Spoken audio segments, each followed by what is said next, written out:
Hello guys, good evening. সবাই কেমন আছো? তো আমি যাচ্ছিলাম রাস্তা দিয়ে, আর দেখি এই মাঠে বিশাল বড় করে হচ্ছে তোমার ন্যাড়াপোড়া হচ্ছে। কালকে যেহেতু দোল পূর্ণিমা, তাই আজকে তো ন্যাড়াপোড়া করতেই হবে। আর সবাই মিলে দেখেছো কি সুন্দর একসঙ্গে ন্যাড়াপোড়ার গান গাইছে।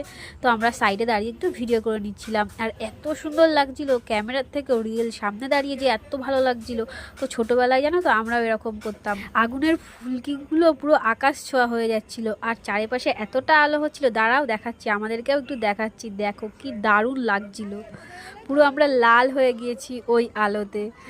তো আমার ননদও আমরা যেখানে দাঁড়িয়ে আছি তার দুপাশেই ছিল মাঠ, আর চাঁদনি রাতে পুরো মাঠটা দেখা যাচ্ছে, আর চাঁদটাকেও যা সুন্দর লাগছিল না আজকে।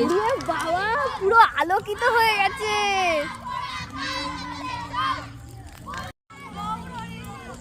কত দূর উঠেছে ফুলকিগুলো, ওপরে চাঁদ, মাঝখান দিয়ে রাস্তা, আহা। তারপর দেখলাম ছোট ছোট বাচ্চারা